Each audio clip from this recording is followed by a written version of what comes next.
I think we need to start by saying to everybody in the audience, look, it's time to step out of your day to day, pull yourself out of the minutia, and really start to think big. Like, what are these big, big forces and trends that are happening in our world that maybe aren't influencing what we're doing now, but they're going to influence where we're going to be in 6 months, a year, 2 years. Like, the best go-to-market leaders are getting ahead of that and thinking about the future, because as somebody said to me the other day, it used to be that we would say, oh, what do you see in the future in 5 years?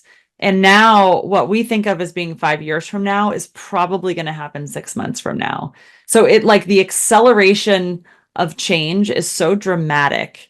And I think, I talked about failures earlier. I think one of the biggest challenges we face as go-to-market leaders is a failure of imagination. You are listening to Power Marketing with Kevin Lee.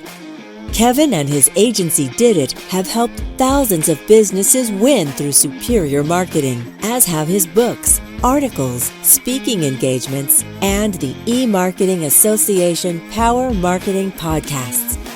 Here's Kevin. Hi, I'm Kevin Lee with the eMarketing Association.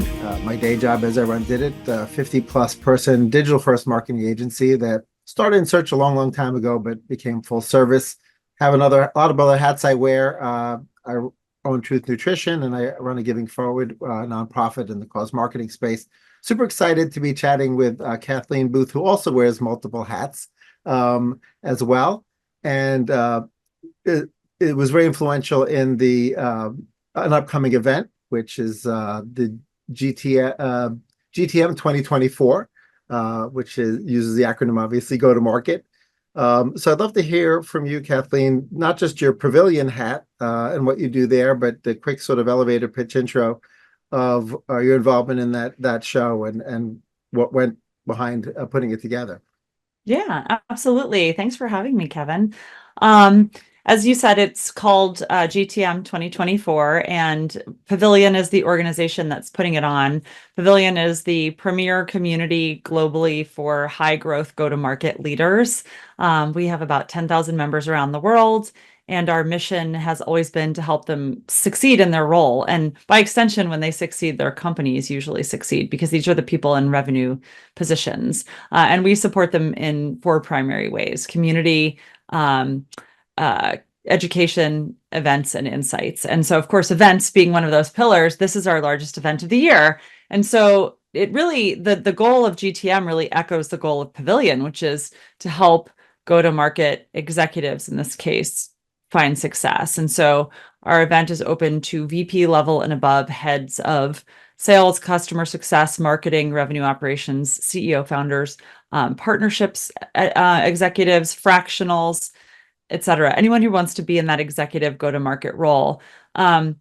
So, putting together the agenda, it's such an interesting question, because when I think about what it takes to succeed as a go-to-market leader, it's one part knowing how to do your actual job well. So like, if I'm a marketer by trade, so it's knowing how to be a great marketer. What are the latest best practices in marketing? That's one piece. And then it's one piece knowing how to be a high-performing part of a bigger go-to-market organizational machine. So what is the role that you play, in my case, as the marketing leader in the go-to-market team? So it's that cross-functional alignment and understanding where you fit within that.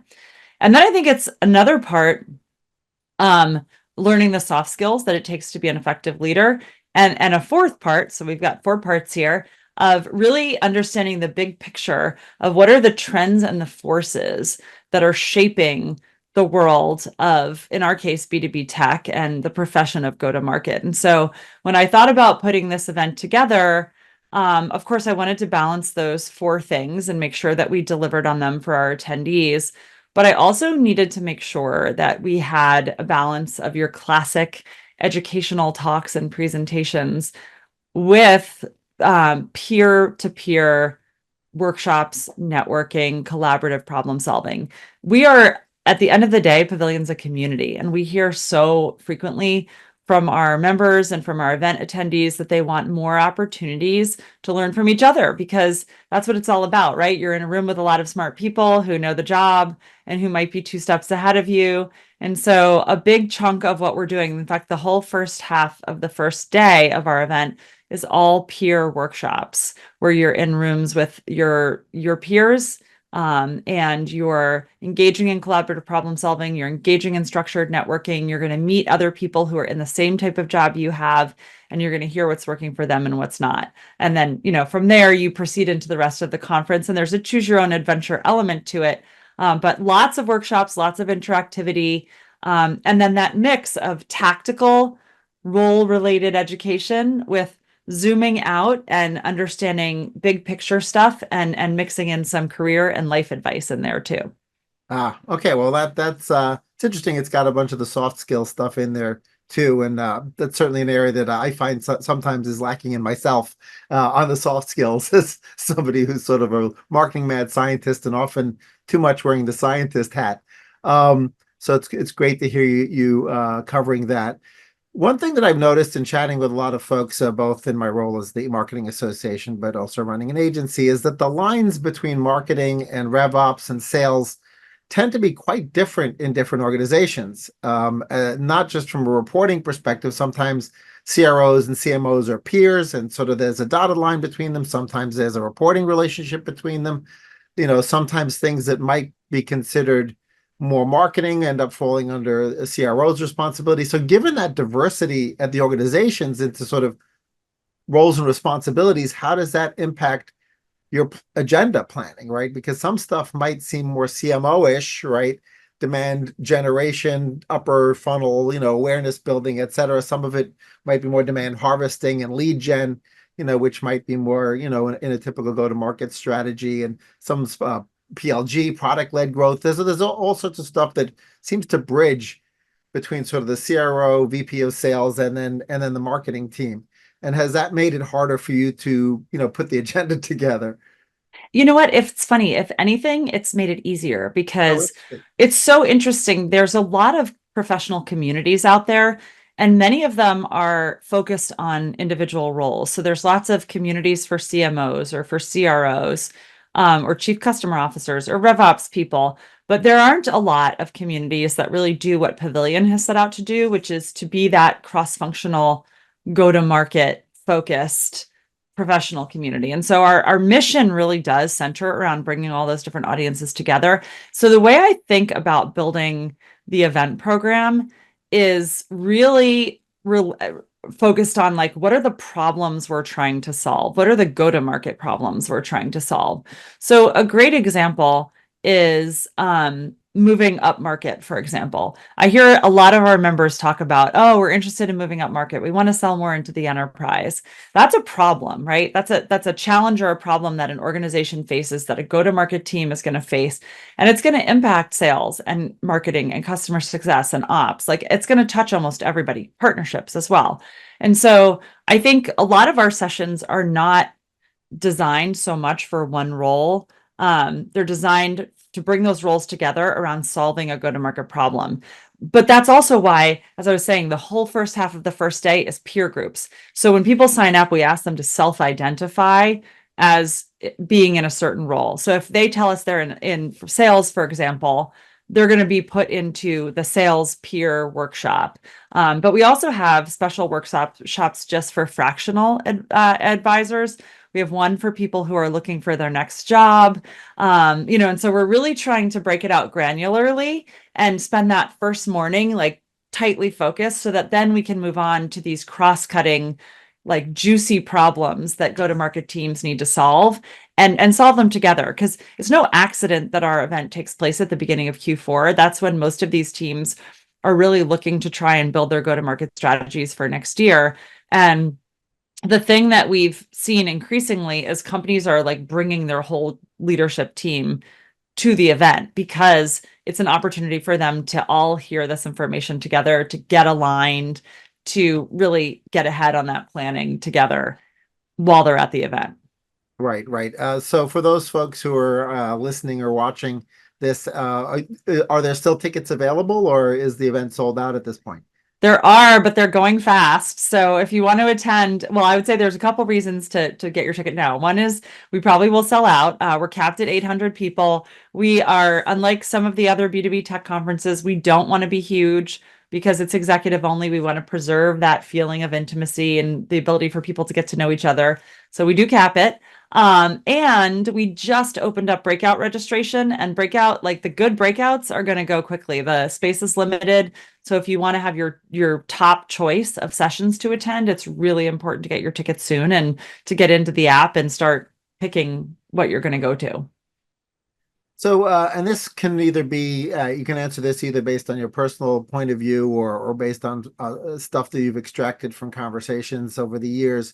But there seems to be sort of an ongoing sort of tug of war internally within organizations as it relates to sort of the demand harvesting, lower funnel stuff, which includes competitive conquest. And then there's sort of the demand creation, which is there's a whole bunch of folks in our market that don't even realize this problem can be solved, right? And they're very different marketing strategies, different just in general from a visibility perspective, but also different sales strategies and different communication strategies.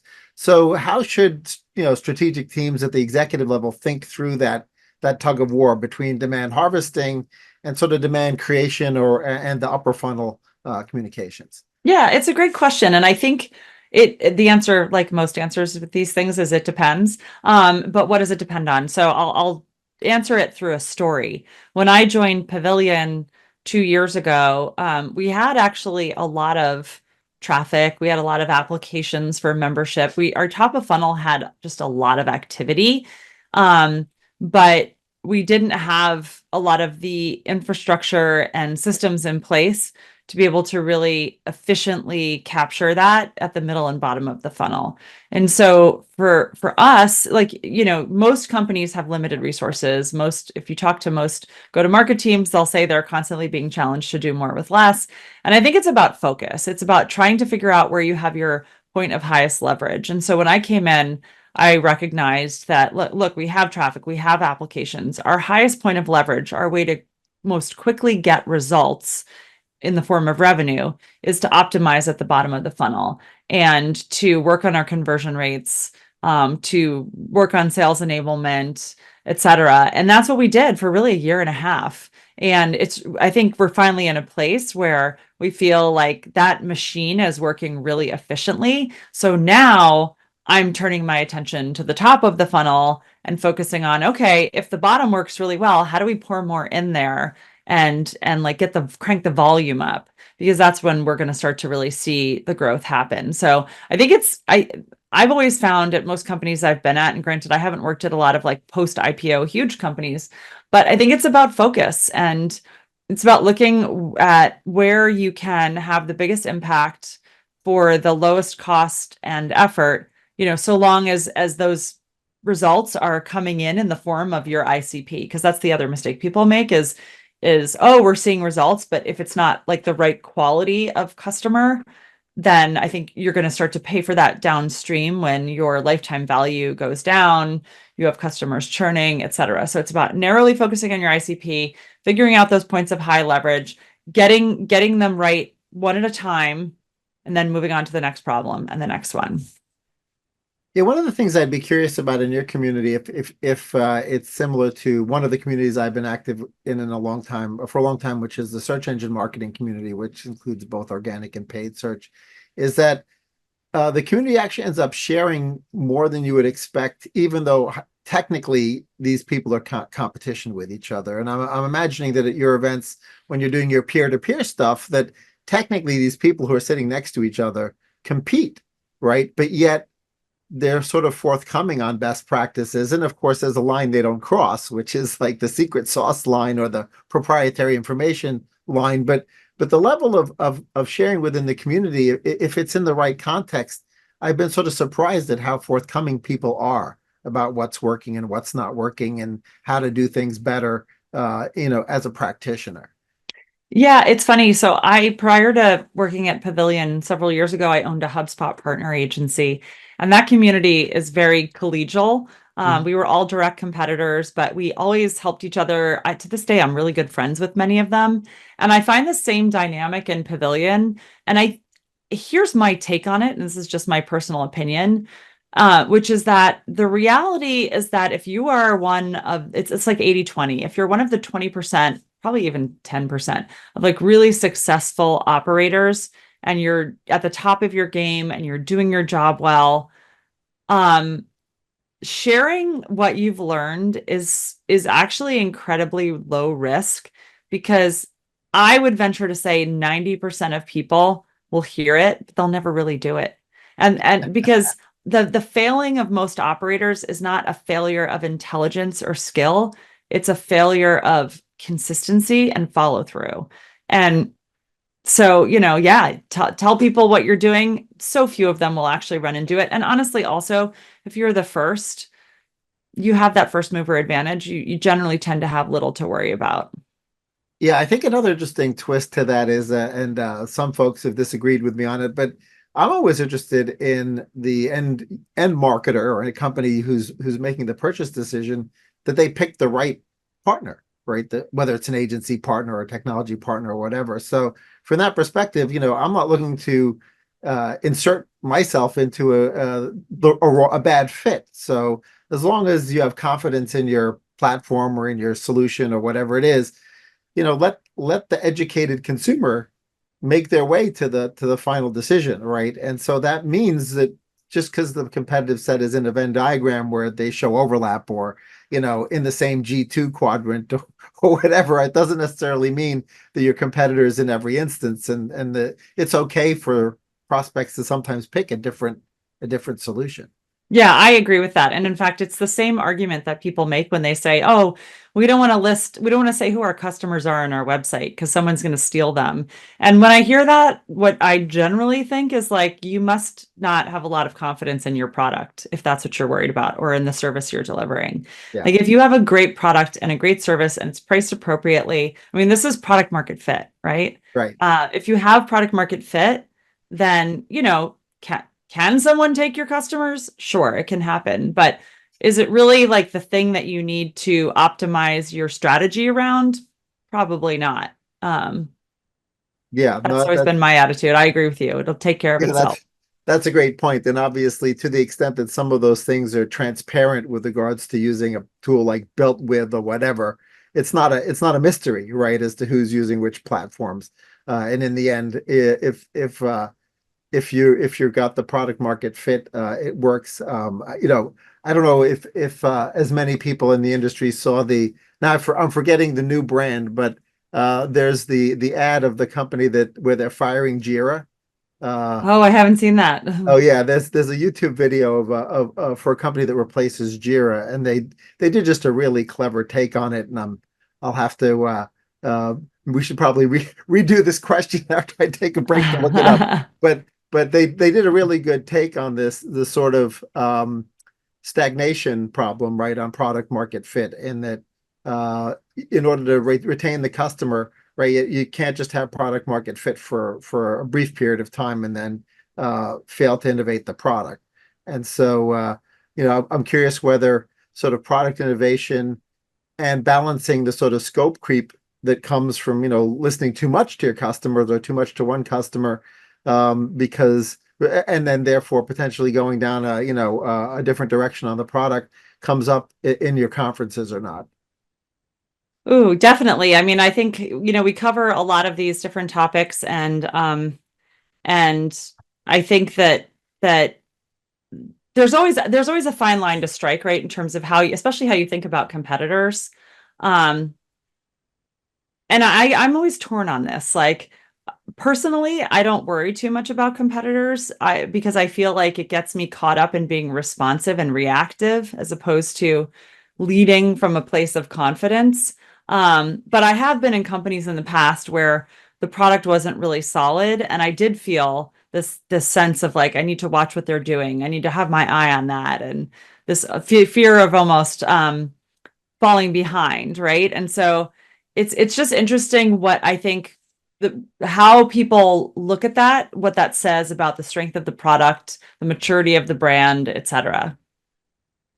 Yeah, I think there's some interesting evolutions going on, particularly in the world of SaaS, right, where you've got a group of companies which are sort of saying, we want to be a point solution that delivers so much value as a point solution that we become indispensable to the organization, whereas other either result of M&A or just sort of broadening of the product, you've got other platforms that are sort of saying, oh no, it's a kitchen gadget that does everything. It slices, it dices, it's a CRM, it's a CDP, it's got everything in there. And that's a pretty difficult strategic question to answer as a C-level person, right? Is do we feel like the product market fit is better if we're like laser focused versus integrating in with other folks either via API or building new things, that we hang on to our product and then use it as a reason to increase price. Yeah, this is such an interesting topic because I think, like, as you framed it, there's like a strategic business decision to be made about how you position yourself.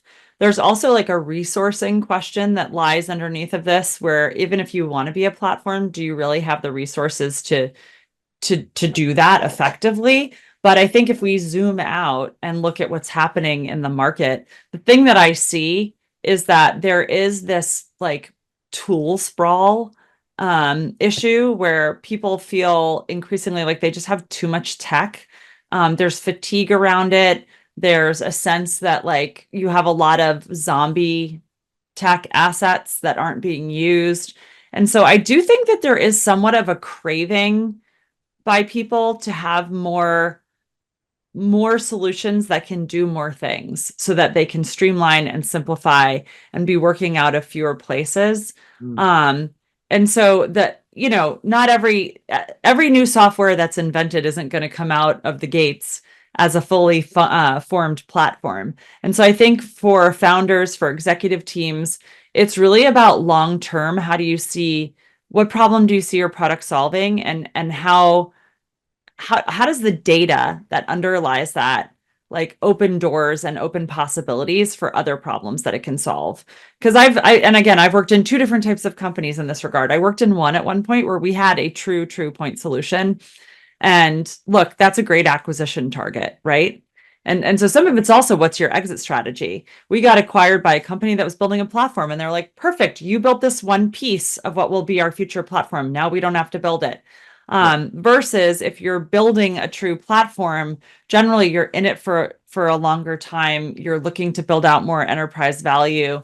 You have to have the roadmap in place, the resources, the team to pursue that. That's a longer term play. So I think there's a lot of it depends in there also in that answer, but I think there's a number of different factors that influence like which is the right path. So obviously the last year and this year is sort of the year of AI, right? So how did you address that from an agenda planning perspective, not sort of over program sort of the AI revolution into your agenda, but while sort of giving it the importance that it deserves, right? Because it is transforming a lot of the roles within organizations, up and down the organization. Our coders within my incubator, they're like 7 to 10 times faster, right, than they've been when they pair code with an AI as opposed to pair coding with a human. So I mean that you can't ignore stuff like that. And similarly on the marketing front, there's a lot of stuff going on. So how did you find that balance in your agenda about sort of the transformative nature of AI, and not over covering it, but still including it in the agenda? Yeah, so this is going to be interesting. It's either going to be a big hit or a big flop, the way I decided to solve this, which is that I decided I'm covering it in two ways. One way is that I backloaded all of the AI sessions. And what I mean by that is that I decided to have an entire content block at the end of the conference that is about really the future. And so most of the AI sessions are happening simultaneously towards the end. I mean, we're not an AI conference, and so I don't think somebody should come to GTM to spend 2 days hearing about AI. That's not the purpose. And so this sort of does force people to pick one, right? Like, I'm going to find one really great AI session and I'm going to commit to that, which is kind of how we arranged it. So we have a lot of these AI sessions happening in this one block at the end of the show, but we're actually kicking off the whole conference with a keynote that does address this, which is we have an incredible speaker, Benedict Evans, coming in. He's somebody that I've been sort of obsessed with for years. He's an independent industry analyst that used to be with Andreessen Horowitz, and he writes an amazing newsletter and produces a trends deck every year in the new year, where he talks about the really, really big macro trends that are going to shape the future of business. And this year he titled that deck AI and Everything Else. And so he's coming in to do this keynote, and he's going to give a mid-year update because so much has changed since he did his trends deck in, I think it was January. So he's going to frame it. And I think that's important. Like, I think we need to start by saying to everybody in the audience, look, it's time to step out of your day-to-day, pull yourself out of the minutia, and really start to think big. Like, what are these big, big forces and trends that are happening in our world that maybe aren't influencing what we're doing now, but they're going to influence where we're going to be in 6 months, a year, 2 years. Like, the best go-to-market leaders are getting ahead of that and thinking about the future, because as somebody said to me the other day, it used to be that we would say, oh, what do you see in the future in 5 years? And now what we think of as being 5 years from now is probably going to happen 6 months from now. So the acceleration of change is so dramatic.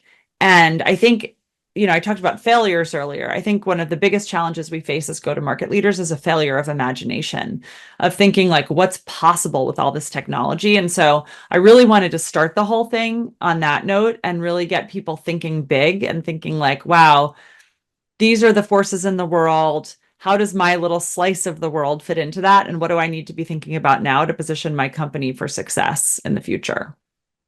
Oh, that's a really valid point. A lot of conferences tend to sort of, when they build the ICP for the conference, right, they think about, okay, well, we're mainly for startups or mainly for more established companies. And within the ecosystem, right, there are obviously startups that are having their go-to-market strategies evolving maybe more rapidly. And then you've got sort of established players that are looking to sort of just layer on best practices and continue to iterate for improvement.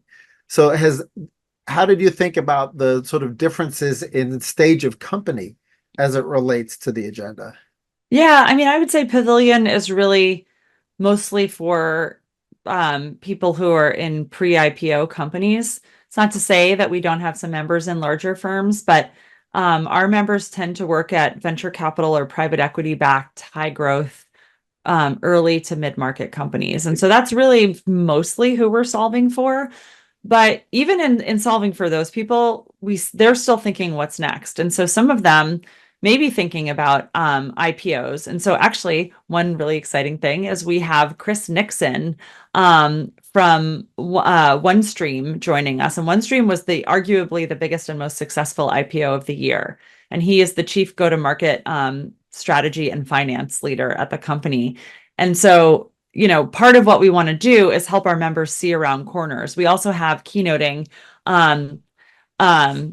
Ben Samuels, who's the outgoing CRO of WeWork. He was at WeWork for 7 years, and he led it through hypergrowth, through bankruptcy and restructuring and beyond. And he has a fascinating talk on how he had to adjust his approach through all of those really very different stages of the company's evolution. And so I think we have a lot of sessions that are for let's help you solve the problems you're facing today. But then we have a number of sessions that are about, let's help you see around corners and avoid the problems that you might otherwise have been confronted with tomorrow. One thing that has come up a lot in some other conversations I've had, in particular with some B2B companies, is the lengthening of the sales cycle. And it was worse 9 months ago, when all the recession talk was sort of happening, but it hasn't completely faded.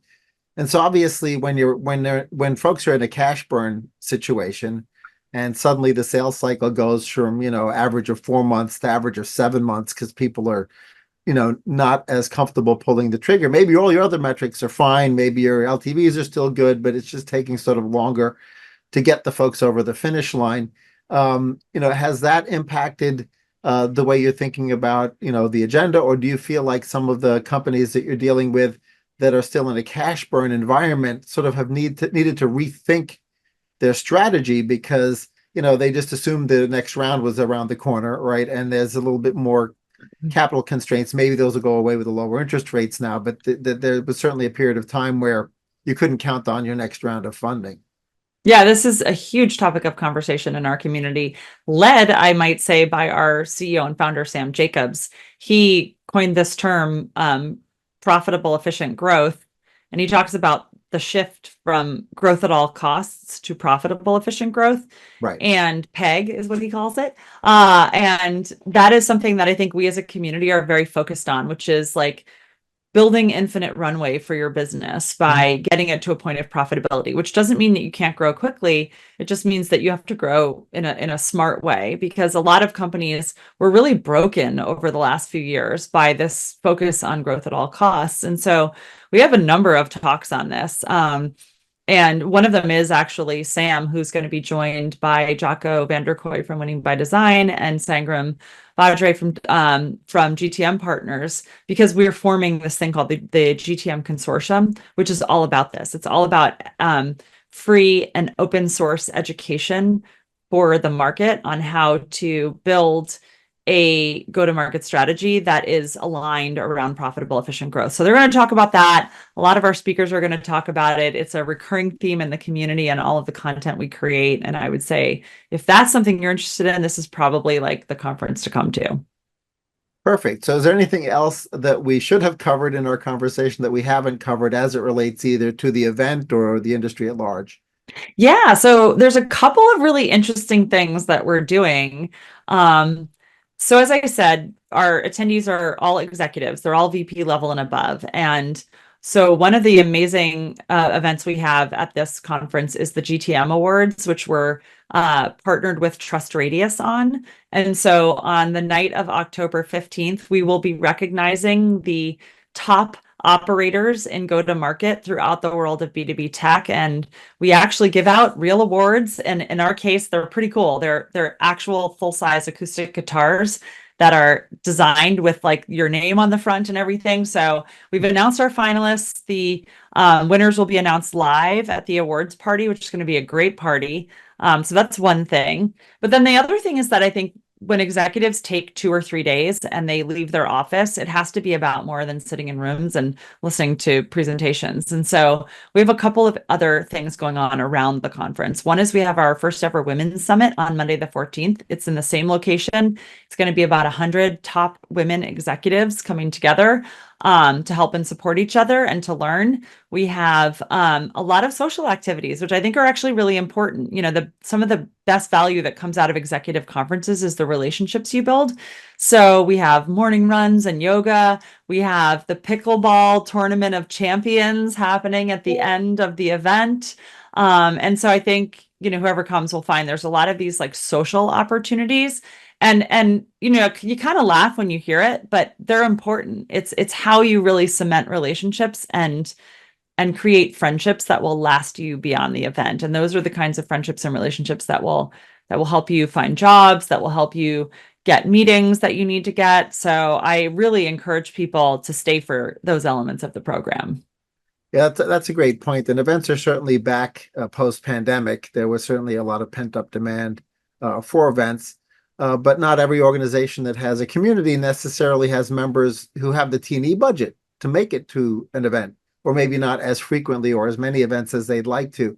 So are there ways that Pavilion is trying to solve for that? Like, how do we create community in such a way, or how does one create community in such a way that for the folks who didn't have the T&E budget to attend an event, or were otherwise underwater launching something, or couldn't make it, but there are ways that they can engage in the community in such a way that it's virtual or through remote means?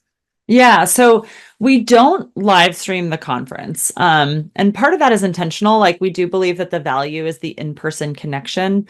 We do record the keynotes, and we generally make those available afterwards. But I mean, we're all about community. So really everything we do is to encourage that. And that's why within our community, we not only have our virtual Slack communities, but we have local chapters in 50 cities around the world. And those chapters are led by members of the community. So it's by the community for the community. There's local events. They're all in person. They're a great way to connect in a different kind of a way with fellow leaders. And so definitely, if somebody wants to learn more about that, by the way, they're welcome to ping me on LinkedIn, and I'm happy to answer any questions. All right, great. Well, when we publish this on the eMarketing Association site, I'll include a link to your LinkedIn profile so that folks can track you down. So thanks so much, Kathleen, for joining me for the podcast. We covered a lot of ground, and I appreciate you sharing your wisdom. Thanks, Kevin. I'm honored to be on. Kevin Lee's Power Marketing is available on all your favorite podcast networks.